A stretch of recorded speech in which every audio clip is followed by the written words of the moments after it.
Hey everyone, it's Jeff Salzenstein, and in today's video we are going to bring out the annual predictions for what's going to happen in the tennis world in this coming year. So these are the 2014 predictions. Now before we get to that, I want to go over a couple of 2013 predictions that I got right and that I got wrong. So let's talk about the ones that I got wrong. First of all, I said that John Isner would hover around the top 10. He did not do that, but certainly he is still in striking distance. He needs to make a couple of improvements. I also said that Novak Djokovic was going to absolutely dominate this year. He would have if Rafa Nadal wasn't in the picture. That was a big surprise. We weren't expecting that one. I also said that Roger Federer was going to be well inside the top 4 in the world and might have won a slam in 2013. He wasn't even close to that this year, but we're going to talk about Roger in the 2014 predictions. Let's talk about a few of the ones that I got right. So I did say that Sloane Stephens would break into the top 20 this year. Congratulations to her. Milos Raonic, I said that he would break into the top 10. It happened, so way to go Milos on that. A couple of predictions I made involved trends of the game. So movement is the name of the game in pro tennis, and you can see more and more guys, especially on the men's side, moving unbelievably well, and that is the secret to their success. I also said that 30 was the new 23. You saw Tommy Haas and many others in their 30s dominating. So I got a few right, but I also got a few wrong. Now let's get to 2014. I also said last year that the Broncos would win the Super Bowl. I'm going to go for it again because I'm a hometown fan and I love the Broncos. They have some obstacles ahead of them, but I do believe they can win the Super Bowl, so I'm going to go with the Broncos. Now let's get to tennis.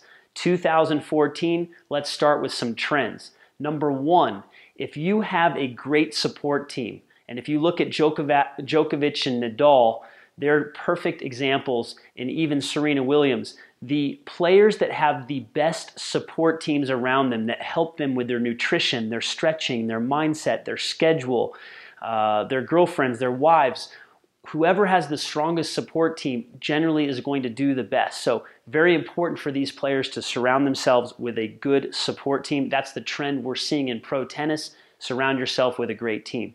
We're also noticing that more and more players are moving forward again. So the volley and the transition game is coming back into style more and more. You're seeing a lot of the top players get to the net more because they know that they have to finish points. So those are two trends to look for: strong support teams and getting to the net more.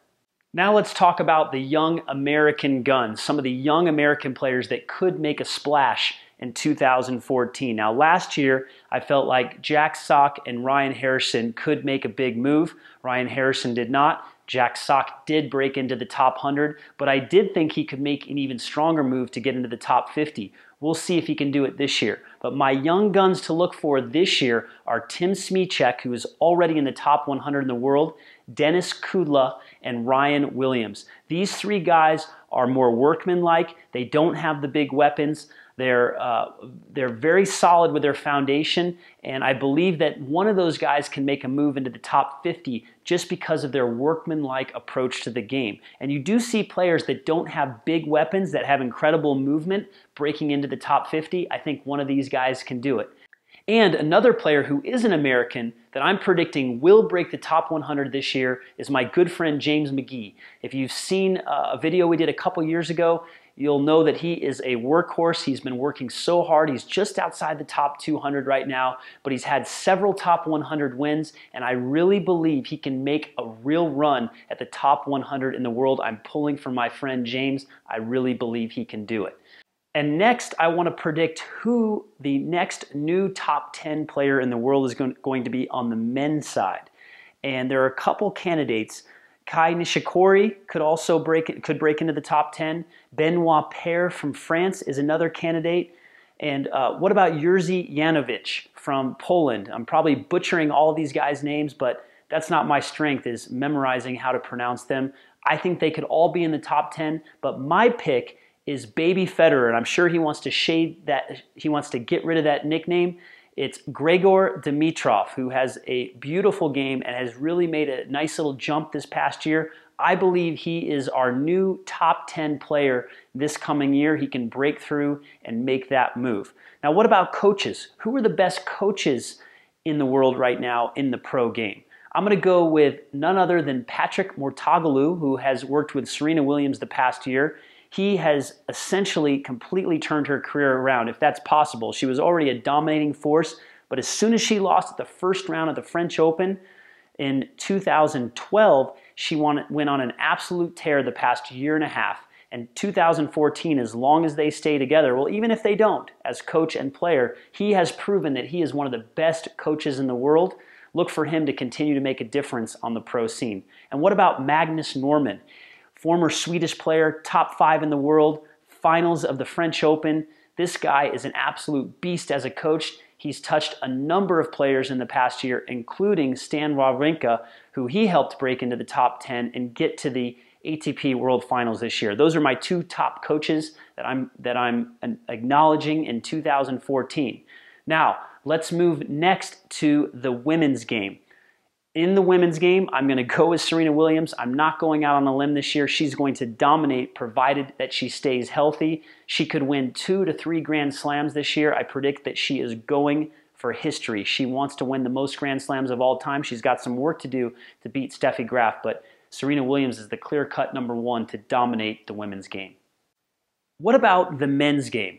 There are a lot of storylines here. I mean, you look at Juan Martín del Potro, who could definitely make a run into the top 3 this year. You look at a guy like Thomas Berdych, who's been very, very consistent. And what about Roger Federer, who has fallen out of the top 4? What are these guys going to do, and how are they going to compete with the big 3? Andy Murray, Novak Djokovic, and of course Rafa Nadal, who is #1 in the world at the time of this video.